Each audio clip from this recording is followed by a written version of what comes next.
Hello and welcome to another edition of the Steelers Depot live stream. I am Alex Kozora. Joining me, as always, is Dave. Bryan, apologize for the brief delay, having some computer issues. Hopefully, we'll be okay for the stream today. If you guys could just let me know if you can hear me, and then I'll test Dave here in a second, and then we'll get started and answer all of your guys' questions. So, Dave, give us a test if you could, please. I can hear you loud and clear. Roger, over, under. Take the under. All right, let me know, chat, if you guys can hear Dave, and if so, then we will get underway, and I think everything looks okay, but let me just double check, and then we'll get into the training camp questions. Not seeing the chat. I think I gotta refresh here. I'm hitting all the wrong buttons. Let's see. Mike says we're good. All right, I guess we're good then. All right, appreciate you guys being here. If you guys could drop a like and subscribe to the channel and check out the site, SteelersDepot.com, would really appreciate that. And hopefully everyone has unclenched from all the Aiyuk news that's gone around. Lasers reporting saying that there is no trade currently in place between the Pittsburgh Steelers and the San Francisco 49ers does not mean that a trade can't happen, and I think it's interesting that the reporting also indicated a trade was looking more and more likely for Aiyuk to where we don't know. But Dave, just off the top, before we get into the questions, what's your take on all the news and non-news of the day with Brandon Aiyuk? Yes. All right. Long story short, look, I mean, nothing has really changed other than the fact that it feels like the tone of the major media guys, NFL Network, The Athletic, Matt Barrows just tweeted something out, who's a longtime beat writer for the 49ers from The Athletic, saying that sources are saying that the 49ers are talking to some teams, and that's where we're at. As far as things on the Steelers side of things, I mean, nothing's really changed. When you look at plausibility of it happening from all angles, whether it be cash spending, whether it be cap allocation, the biggest things here is the contract with Aiyuk. Now, if the 49ers are serious about wanting to trade Brandon Aiyuk, they would obviously have to give teams permission to talk to him and his agent about working out some sort of long-term contract, because he obviously, all this is a result of him wanting a new contract. Guaranteed money, average per year, all that's going to play into it here. I still think you got some precedents with the Steelers that may or may not have to be overcome, especially when you get into average per year, and if you're going to make him either the top or the second highest paid player on the team, that would certainly be a huge story to write about, as would any guaranteed money beyond 2024. Now, depending on what kind of deals or that Aiyuk might be fielding, may or may not be fielding at this time. Mm-hmm. There are ways around that from the Steelers' precedent on the guaranteed money aspect, if no other deals are out there or desirable locate. In other words, teams that Aiyuk might not want to go to, that might be trying to get into this thing for whatever reason. But if the Steelers wanted to maintain the precedent of no new guaranteed money past the first year, and they could say the contract offer met the APY needs for Aiyuk, you could do something like a non-guaranteed March 2025 sizable roster bonus to help with the cash flow within a full calendar year. And, that, and then still just guarantee the signing bonus in the 2024 base salary. And then I would imagine that if you're going to put a sizable roster bonus in 2025, not guaranteed, that the team would have rights upon Brandon Aiyuk signing the deal, that if they got into a situation come next March for cap purposes, they could automatically restructure the contract to free up some salary cap money. And, the byproduct where that would be attractive for Aiyuk, if indeed there were no better fully guaranteed offers out there, is at worst, he would probably earn, the cash flow for 2024 would still probably be in the neighborhood of $28 to $30 million for at least 2024. And then, there would be a trigger date in March of a sizable roster bonus that obviously no team's going to go out and trade whatever they're going to trade for him with the idea of, man, we can't wait to get to March to cut him.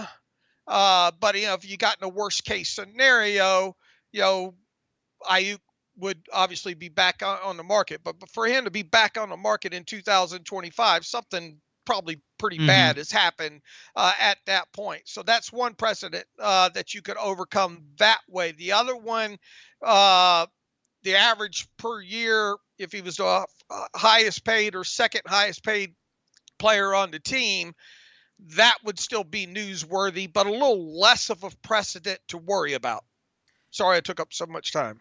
No, it's good to lay that out. And obviously we're in a holding pattern. Does not sound like anything is imminent, but something may be impending with Brandon Aiyuk is kind of the way that I'll carry things right now. But stay tuned, as always. All right, let's get to your questions again here for the next hour to answer whatever camp and anything Aiyuk, although I think Dave really laid out what there is to lay out, and you guys have their current reporting right now. No deal in place with Pittsburgh, Aiyuk, or Aiyuk in any other team.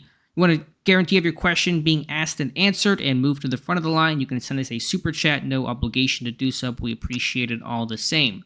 John Pennington says, hello, Dave and Alex. Do you guys know why Jones, that's Broderick Jones, is not getting more snaps at left tackle? And why isn't Dajon Edwards getting more snaps at running back? Seems they're being overlooked. With Jones, it's messy, it's weird. I don't have a good answer on that. I think the team just feels comfortable. They can plug and play Jones on left side, right side, wherever he needs to be, and he'll be good to go. That's my read of the situation right now with Edwards. It's just a messy backfield with a bunch of other running backs in there, and someone draws the short stick, and he's the rookie, and that's just where he's at right now. Could it change going forward? Sure. Good preseason performance can alter things, but somebody's got to be odd man out, and right now that's him. Yeah, let's see who, especially on the offensive line, who lines up where in these 3 preseason games. The season's obviously close at this point, but we still got 3 preseason games to go. A lot can happen. We've got 6 training camp practices. We've got practices after the training camp practices. We just have to see where these guys line up. So a lot can still happen in the next 30-something days. So, obviously we're going to be charting what happens in these preseason games. Hopefully Broderick Jones gets plenty of snaps on at left tackle, and, we can start speculating starting Friday night. Mike Adesso, great coverage so far, guys. Alex, really appreciate your hustle in detail. Thank you, Mike. I know it's early, but is there anything that has changed your mind so far in camp, like Herbig being the week 1 center, for instance? I think that's really the only real change, and I'm not even saying that Herbig certainly and definitively will be the week 1 starter, but I think it's much more of a jump ball than where I was at entering camp. Outside of that, I don't have any dramatic thoughts or feelings or changes. You evaluate guys and learn some more, but in terms of overall outlooks and roster battles and projections for the team and evaluations on individual players, I don't think I have anything else really different in big ways. Dave, from your perspective, what you've been able to read and watch and learn, any changes? I think the more notable things that have happened that weren't maybe expected heading into camp. Josiah Scott out the door, Marquez Callaway out the door. Didn't see either one of those 2 moves coming. Obviously, Beanie Bishop Jr. being the recipient of Josiah Scott out the door. Marquez Callaway was a question mark anyway. I just kind of figured he'd last a little bit longer than what he did.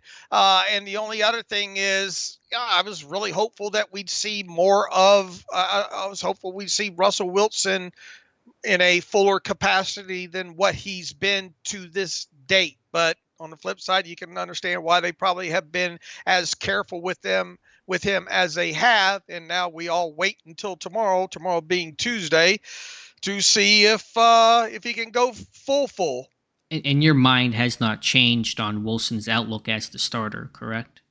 Not yet. No. I mean, I really think Wilson's going to have to fall flat on his face, or this injury become a bigger thing from where I sit with 3 preseason games to go. Okay, gotcha. Me as well. Lumberzack 94. Hey fellas, who do you guys think will be the captains this year? Think it takes a little longer to think about than past years. I know he won't get it, but man, Roberts would be an excellent choice. I don't know if it's going to take that much longer. Offensively, Russell Wilson. Defensively, Cam Hayward. Special teams, Miles Killebrew. Will they add a second captain? Sometimes they do, sometimes they don't on either side of the football. You could talk about defensively TJ Watt, Minkah Fitzpatrick. I love what Roberts brings. He unfortunately won't be a captain, but I think off the top, Russ and Cam and Killebrew. Yeah, I think you nailed it, and potentially maybe one more on the offensive side of the ball, but not guaranteed. But those are the ones that I think you nailed. Omar's Burner. Hey, Dave and Alex, what time is Brandon Aiyuk getting announced as a Steeler? Well, you're the Burner account, so you tell us, Omar. I don't know. I mean, it's sounding more and more like he's getting traded. I don't want to spend a whole lot of time on Aiyuk, and we got training camp stuff to talk about, but that's the direction it seems to be headed. Yeah, boy, a lot of time spent on Twitter today watching things, and stay tuned is all I can say. Mm-hmm. That's all there really is to say right now, but hopefully we get some resolution. I can't give you a date when, but hopefully sooner than later. Things seem to be trending that way, but everything can change very quickly. Austin Legger, Dave and Alex, do you think it's possible Dan Moore Jr. could be traded sometime in the near future, could get a decent return for him, or would it be best to keep him for our depth?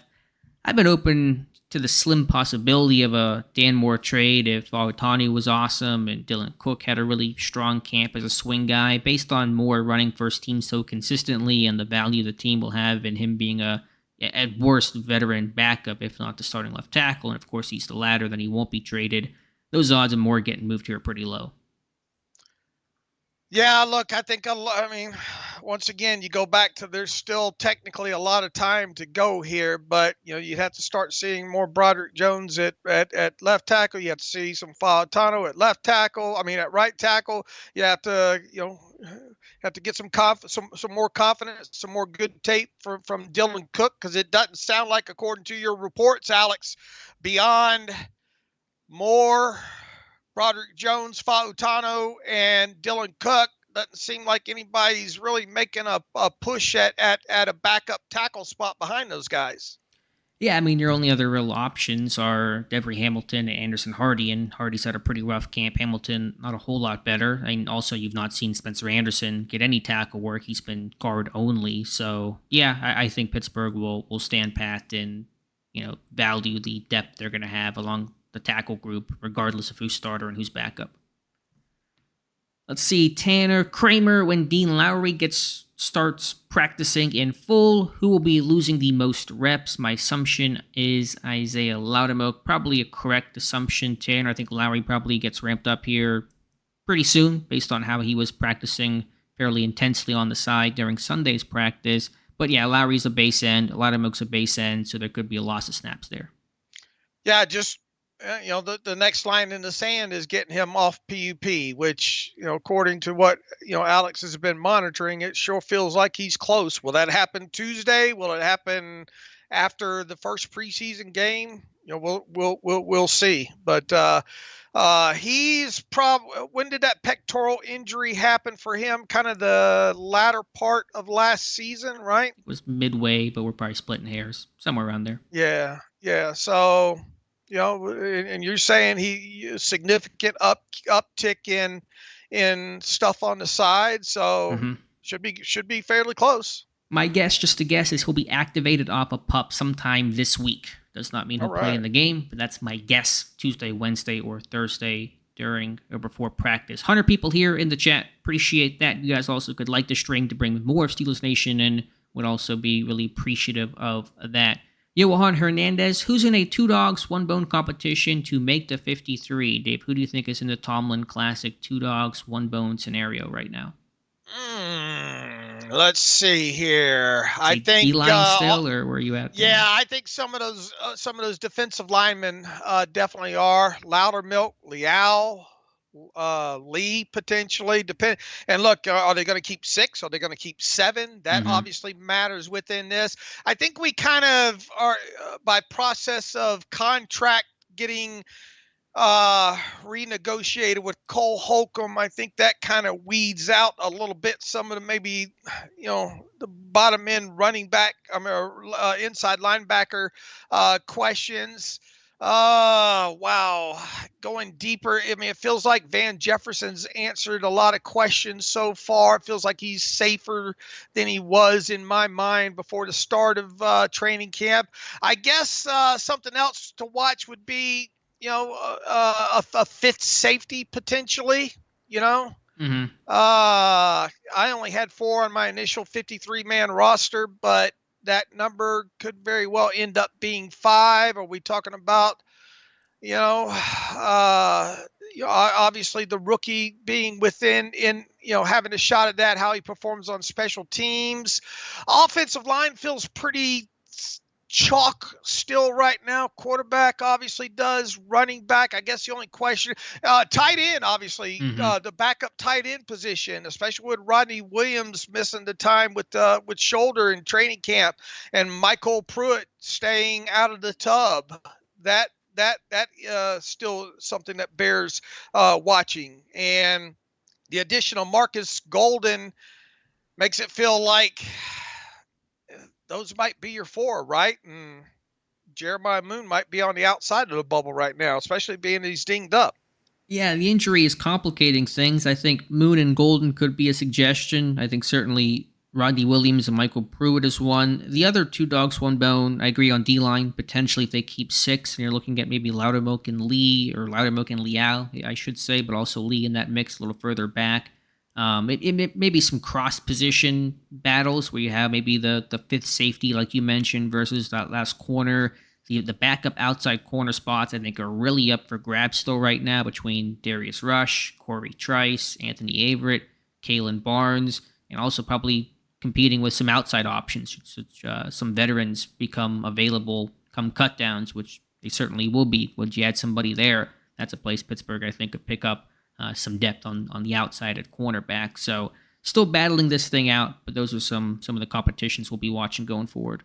Someone has mentioned Jack Colletton, Colletton here, the fullback as well too. I think a roster spot very much in play for Coletto. I'm trying to think where he would, what they did with him this past week. They had him in that open grass, white shirts in open grass, doing some tackling, which obviously isn't huge news being as how he's going to help on special teams. But if he can get out there and make some plays on special teams, might you get into a situation, Alex, where you just carry 8 linebackers total? 4 inside, 4 outside, and then Coletto's gets in there and grabs an extra spot? Maybe. I mean, from a special teams perspective, he could function as a linebacker spot on teams. So, he was a linebacker himself at Oregon State for a time. So that's one scenario. Sure.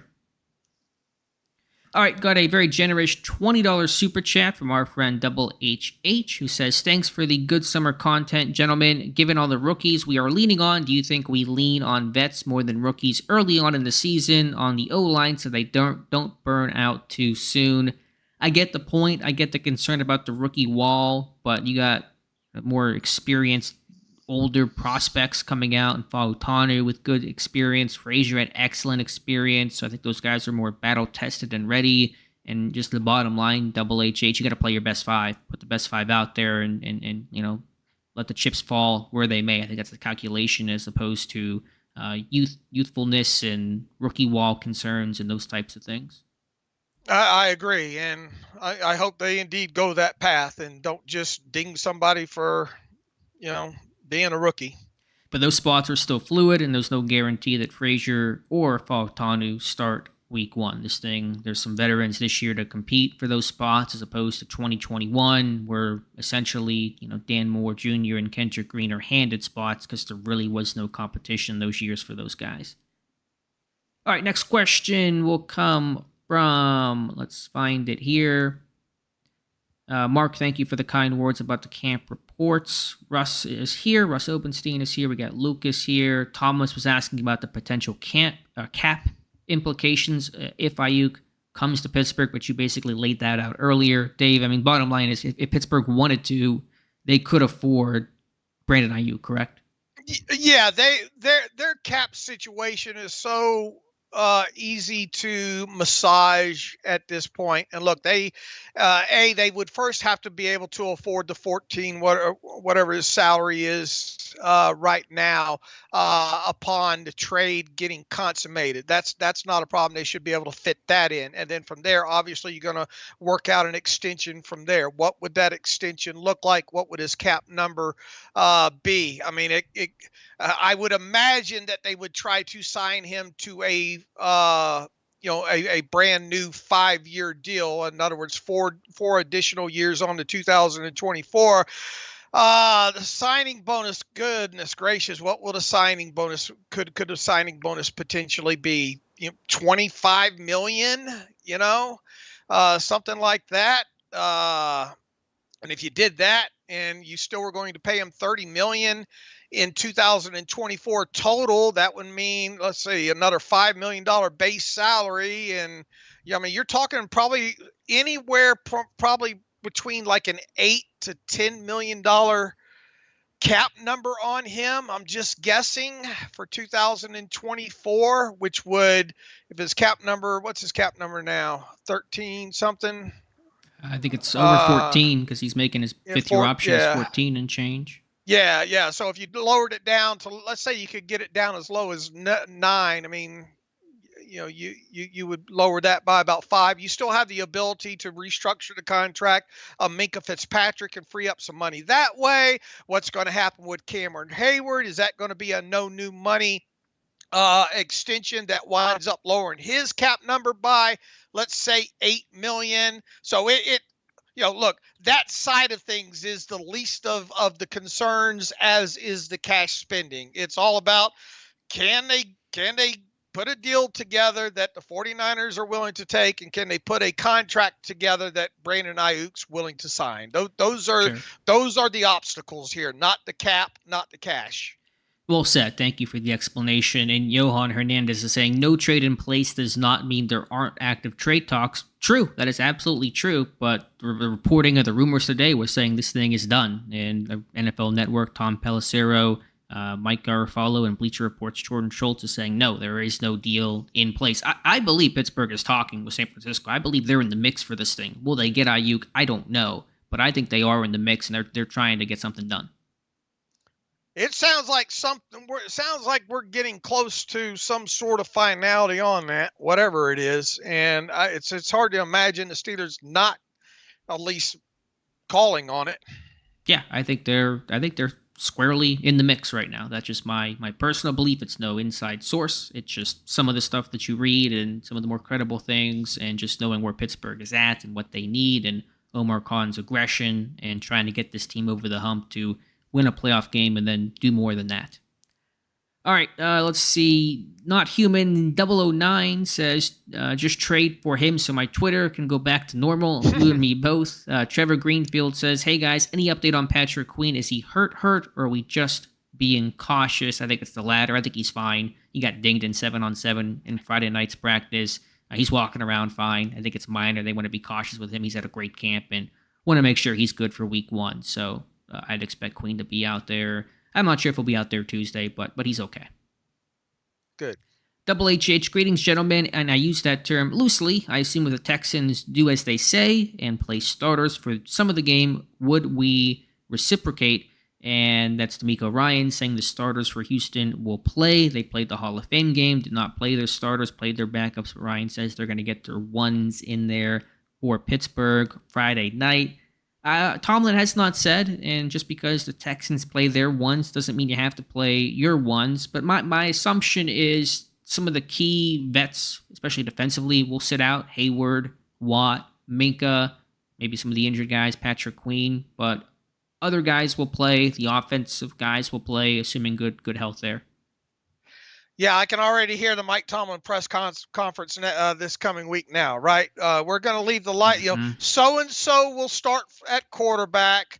We're going to leave the light on for everybody that's healthy and available to us, and then we'll get to about 40 minutes before game time, and then this long list of players not in uniform will surface, and like you said, Watt, Cam Hayward, Minka, some of those guys will be on that list, along with guys that aren't healthy enough to play. So there's a large enough group of younger perceived starters on this team that I think several of those guys will obviously play. I mean, and look, you got to figure out this offensive line. Mm-hmm. You got 3 new quarterbacks in that room. If they're healthy, if Russell Wilson gets cleared, I would expect him to play a series or 2. So will you see Najee out there? I don't know. It would be wise to maybe try to get him knocked around a series or 2, but I mean that could obviously go either way. I think Najee will play, considering how non-cautious they've been with him during training camp. They've not held him in bubble wrap, so I think he'll get. I think the offense, if you're healthy, you're going to play. Defensively, some of the vets will sit out. Some of the other starters will play in this game. That's kind of my expectation for the exhibition opener. Next question will come from Mike Adesso. Since March, we've had numerous conversations in the chat about the outside linebacker room, and Yins were adamant that Moon was the guy at number 4. It's only been a few days, but is it not obvious now how much better the defense is with Golden? I don't think the defense, in terms of its capabilities, changes dramatically with Moon or Golden, knowing that position defensively will only get 7 to 10 snaps per game. And then the issue with Golden is special teams value. If he's your number 4, barely playing defensively, is he offering enough to really, take up that spot on game day? But we'll have to see with Moon's injury, and Golden is the better defensive player, the better outside linebacker than Moon is currently, but Moon is younger with more upside and more special teams value. So it's fluid. It's possible both make it. That can't be completely ruled out either. But either way, it's not going to move the needle dramatically in terms of Pittsburgh's defense, whether it's Golden or Moon as a number 4. Look, I'll say this. You could do worse than bringing back Marcus Golden on what we think is going to end up being a veteran benefit contract.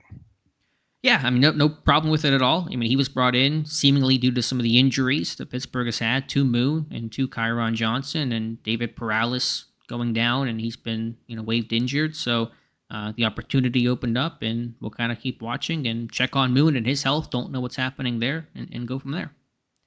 Got a couple of super chats in. Thank you so much. A Freak in Mazin. I probably mispronounced that, but I apologize, and I thank you for the super chat. Says, if Broderick Jones flip-flopping doesn't work out, is it fair to question Pat Meyer's future? Kevin Dotson, as an example, I've not been a fan of this.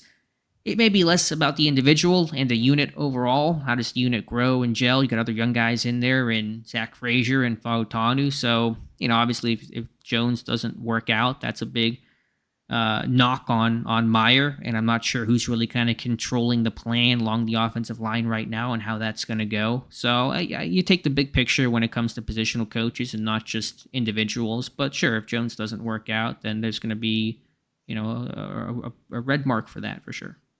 Yeah, just all I'll say is what I've said for a while. I'm super excited to see this first preseason game, to get the all-22 tape and look at these offensive linemen, because you got obviously three rookies in that group, and man, I sure hope we see Broderick Jones over on the left side on top of it there. So, we still have a long way to go. I mean, I understand the question, but I mean, it's highly hypothetical at this point. we'll definitely address that if the flip-flopping, quote unquote, doesn't work out. Caleb Whisker, $5 super chat. Just tuning in, guys. I heard a little talk about Aiyuk. If a deal does not get done with him, do you think the Steelers look elsewhere at wide receiver? I remember you guys talking about maybe Alec Pierce. Dave, if Aiyuk falls through, does not happen, does Pittsburgh go elsewhere for a wide receiver? It certainly feels like they should. And, you've been banging the drum on Pierce for quite a while now. So it definitely would make sense if this thing with Aiyuk doesn't go the Steelers' way or whatnot there. So it feels like they still should try to do something for sure. I've been on record saying I think this team will add a receiver. I think the starter truly opposite George Pickens is not on this roster. As of the internal options, it is Van Jefferson. He is the clear number 2 on this team as things stand today. But is that ideal for the course of a 17-game season? I would say no. Not that you can't have some offensive success with Van Jefferson, but do you want your offense to be at full potency, full capacity? If Jefferson's your guy, you're going to feel a little lacking. So I think this team will continue to explore options. I think they will add somebody. If not Aiyuk, will it be Pierce? Maybe, but it could be one of, I'm sure, several names.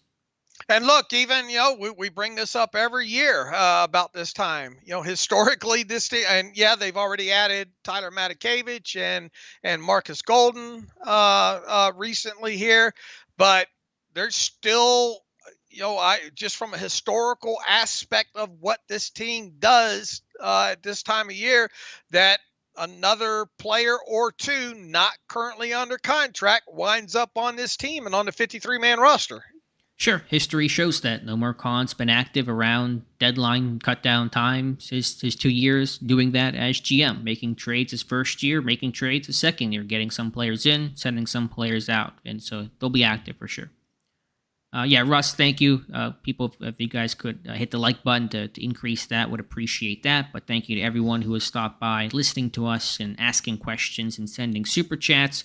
Scroll back up here, find where we left off before the super chats came in. Let me look for it here. That was Russ saying, Alex, did you feel the team was super intense and physical at Friday Night Lights? They were. The Backs on Backers was as physical and as intense as I can remember. The rest of the practice, maybe a little less so, but it was certainly a really intense day, especially during that period. I was getting fired up just following everything on Twitter. Yeah, it was wild for sure. Zachary Trailer, hearing good things about the fullback, Jack Coletto. I'd love to go back to a Rosie Nix type fullback, give Harris and Warren a good lane. Sure, I think Coletto's pushing forward to make this team. I think he's a bubble guy right now after entering camp outside looking in. Special teams will be important for him, as great as it was for Nix to be that occasional lead blocker, how he and how Derek Watt and others have made the team is through special teams. Nix blocking that punt against Carolina in the preseason finale, for example, and Watt being an accomplished and proven teams guy coming over from the Chargers. So that's still going to be the main thing for Coletto, but he's getting work, and Arthur Smith's system values and can use a fullback, and Pittsburgh has often had a fullback on rosters in recent years. So, the stars could align for Coletto. Next question comes from, Saint Electro. Have there been enough completions to the middle of the field? Yeah, it's hard to quantify that. I probably could try to go back through my notes and do so, but it's probably not really worth doing it to that level. But, I think the ball has been spread around pretty well so far in training camp. Good. And Pat Fryermuth, of course, should be active and involved, and that should, get him some targets and touches over the middle of the field.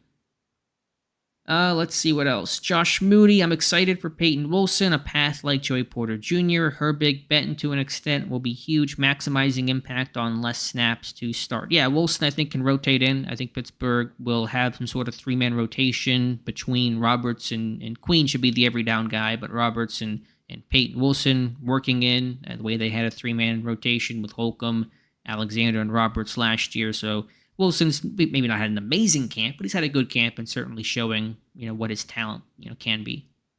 I tell you, before even camp got started, it felt like this thing was trending towards Wilson getting on the field in some limited capacity, maybe in some sub-package situations, maybe even right out of the chute. And obviously, since then, it really feels like Cole Holcomb is not going to be on the active 53-man roster to start the season, and that you would think would trend to potentially, once again, kind of making you think that Wilson will see some limited action maybe on defense right out of the chute, if not by about week 4 or week 5 for sure, Yeah, and as the question asked, could you do a Porter thing where it's a piece together with more specific and niche and sub-package snaps early and then work your way in as the season goes along? That's possible. Although Landon Roberts is a really good player and a really good tone setter, and Queen's not going to come off the field, so that path may be a little more difficult, but point is Wilson should see some action. He should not be just a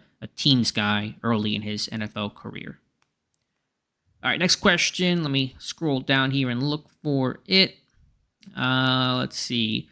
Vegas asking about dead money and a trade of Highsmith. I mean, you can give us a number, Dave. It's a ton of dead money. It's not, Highsmith is not a feasible candidate to include in any sort of hypothetical Aiyuk trade. Yeah, I would be beyond floored if they sent Highsmith out the door. Let me get you some numbers specifically here, if I can find where, boy, things move so fast on my Twitter line. Trading Alex Highsmith would result in $22.408 million in dead cap money. $5.602 million of that would be charged in dead money in 2024. Because it's past June 1st now, and the other $16.806 million would be charged off in 2025 in dead money. I would be beyond floored if they sent Alex Highsmith out the door. Me as well. They restructured his contract, before the draft, which we thought at the time might have been indicating a move for Aiyuk for a receiver. They're not trading Alex Highsmith. It just doesn't make sense from a field standpoint, and certainly not from a financial salary cap standpoint. John Pennington, Dave, and Alex, what players have surprised you the most so far in training camp? I'm thinking about that. It's a good question. I don't know if there's been one name that has really surprised me. There's not maybe been that camp darling yet, although that person could emerge. I think Coletto, like I said, I think he's done well and is fighting to improve his roster odds. Not that he's going to make the 53, but I've been talking a lot about Willington Prevlian, the defensive lineman, who I think is really playing his way into a practice squad spot. That's a guy that was really unknown and on the real back end of the depth chart. I could say similar about a guy like Jere Jenkins. Trying to think who else might be in that mix. Spencer Anderson, I think, has looked good in his second year. Maybe not to like the surprise standpoint, but I think he's impressed and progressed and is still going to compete and push someone like a Dylan Cook pretty hard for a spot. I mean, Nate Herbig at center, I think it's been excellent. I think he's had a really rock solid camp and is holding off Zach Frazier. So I might say Nate Herbig as my answer there, John. Dave, any thoughts? I know it's harder probably for you to be surprised by a player, but I have to read off of your notes, man. Yeah. I mean, I'm unqualified to technically answer that question. So. Are you surprised that the Beanie Bishop has run first team slot corner so consistently the way that he has? I mean, once Josiah Scott went out the door, I think it was pretty evident what was going to happen at that point. Am I surprised about the reports that we're hearing about how he's performing? Not overly, because, look, when they signed him as an undrafted free agent, I was like, man, the Steelers, I was surprised the Steelers were able to get him. I thought he'd be kind of in higher demand, that a guaranteed, higher guaranteed signing bonus or whatnot would have been able to get him. He on tape he showed as an undersized guy that looked like he belonged out there on the field and can compete, especially in slot situations and coming up and making tackles closer to the line of scrimmage and popping people and pass breakups and even on guys that were bigger on him. So, once again, I think the writing was kind of on the wall once Josiah Scott went out the doors, but I'm not overly surprised that the reports have been good on him. Okay. Yeah.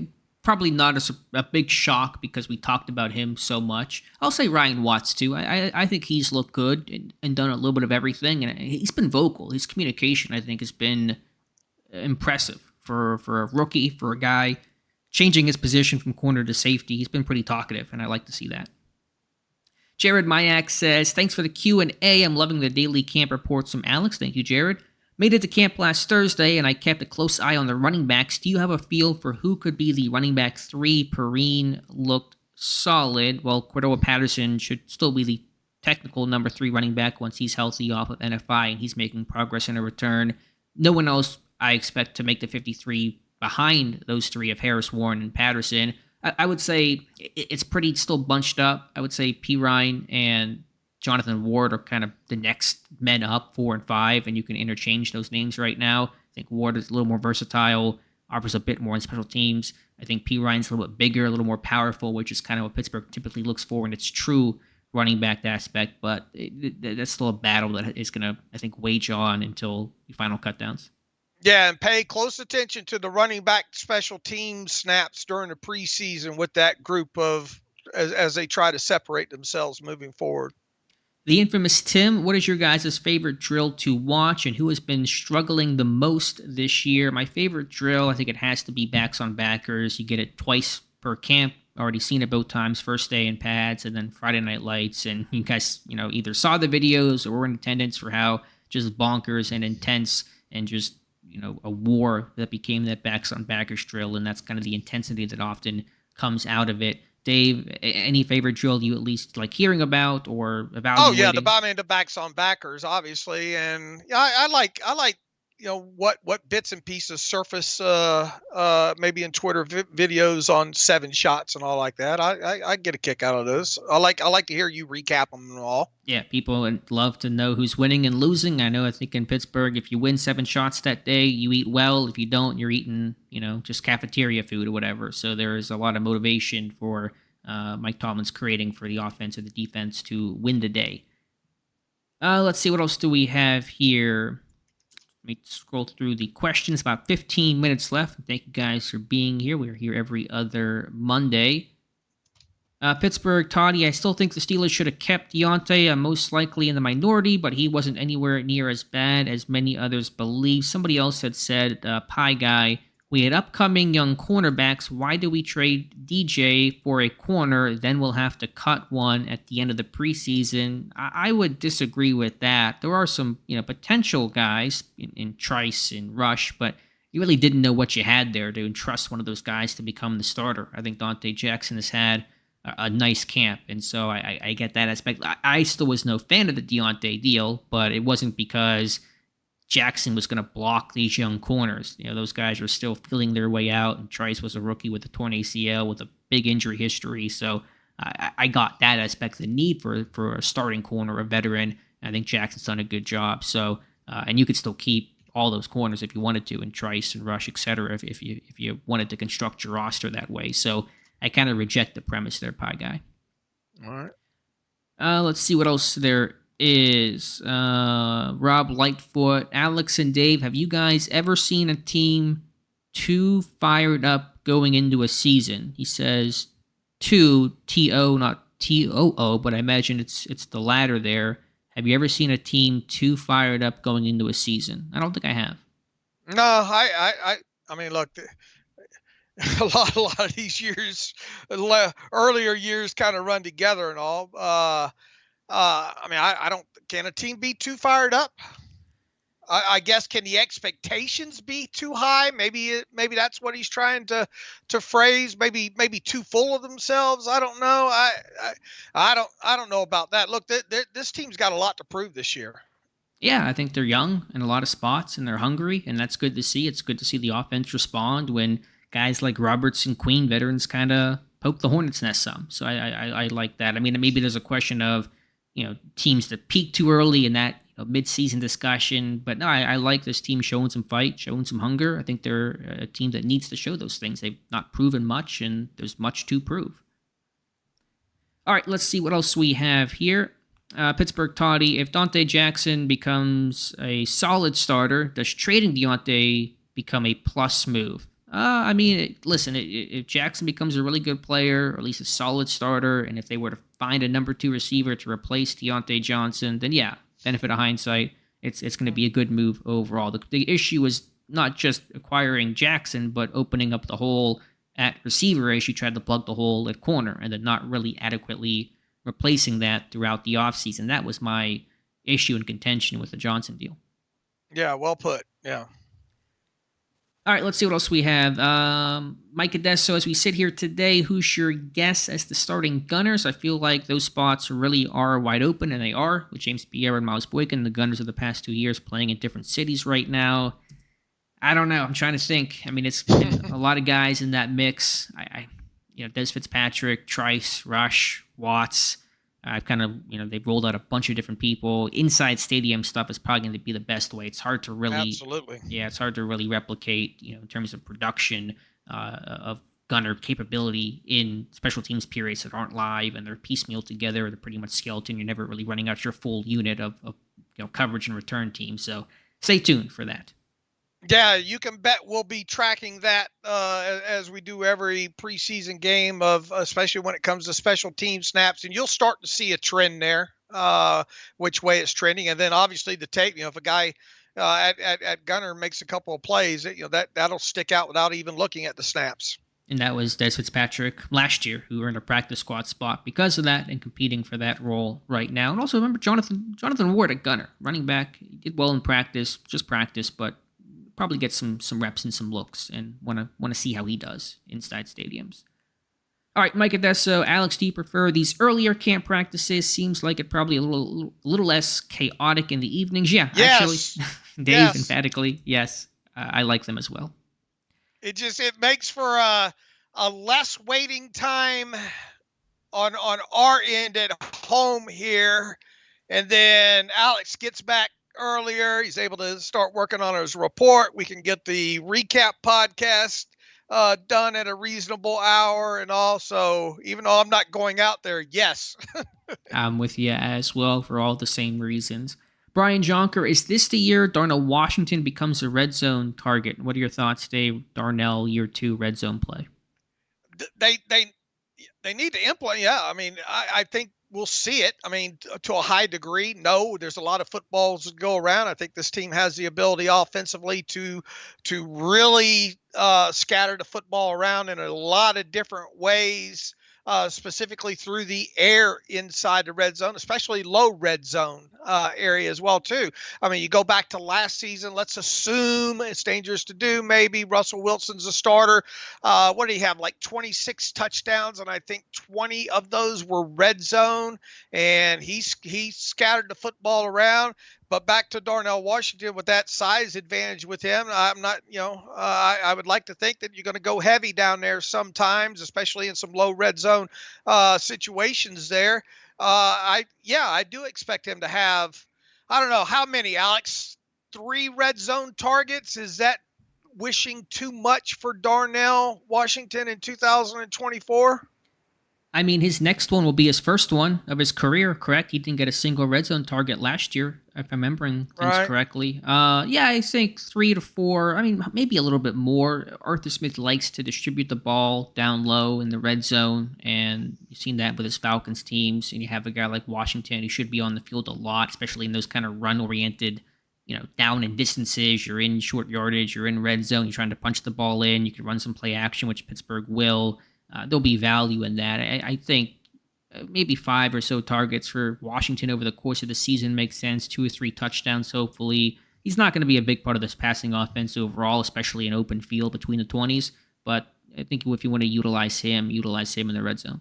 Mm-hmm.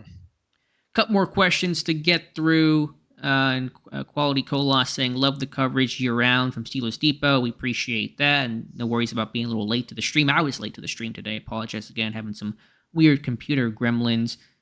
Jay Quest, when will Steelers Depot gear be available? Probably not anytime soon, Jay Quest.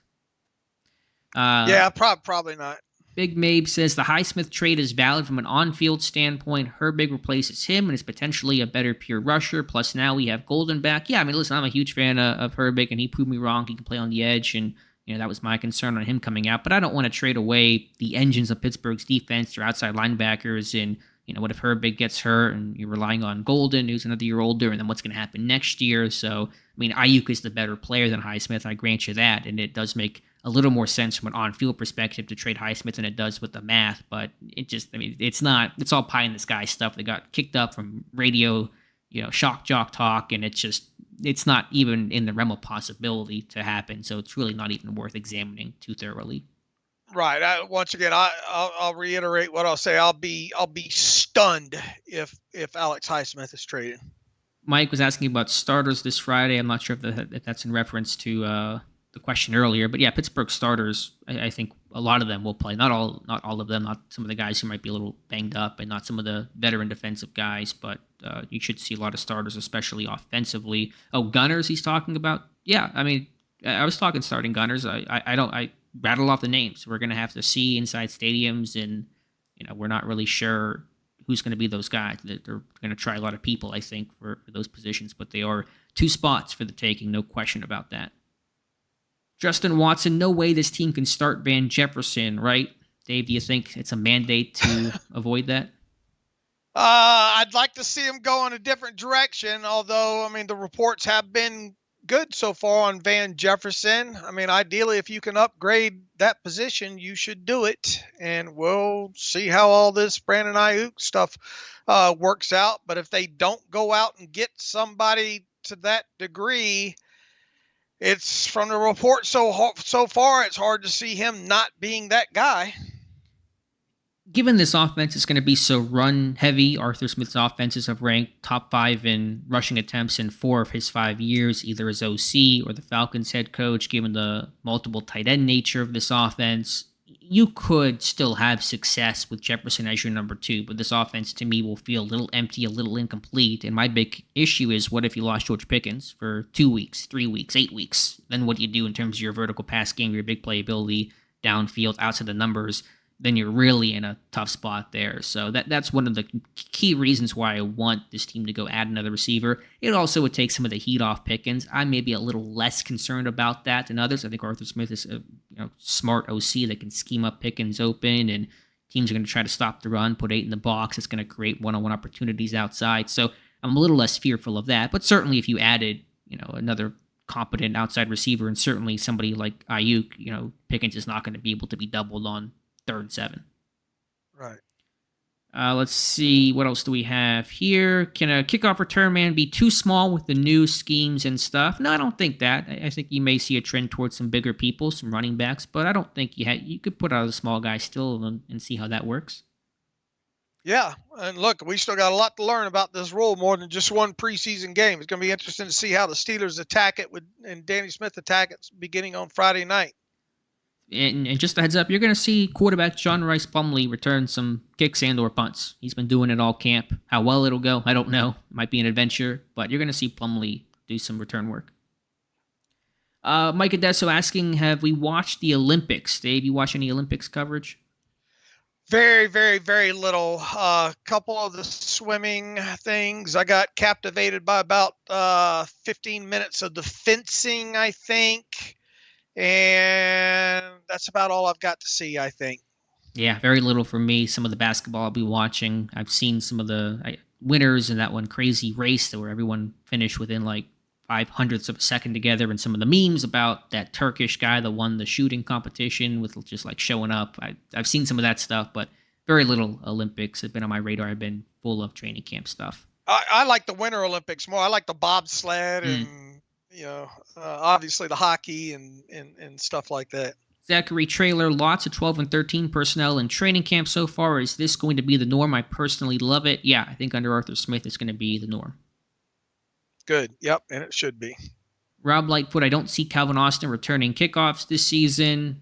I don't think he'll start there. He'll be the starting punt returner. I think your kick returner's week 1, assuming he's healthy. Cordell Patterson, of course. And I'll say Jalen Warren will line up in the other side of the landing zone by Patterson. That makes sense. And he's gotten work, and they've worked some running backs. I mean, guys in camp you'll see doing kicks, probably the running backs, Edwards, Ward, maybe Quez Watkins, Patterson if he gets out there, gets healthy. Probably see some Jalen Warren, Plumlee. Those are probably the guys that'll be in the mix for kick returns inside stadiums.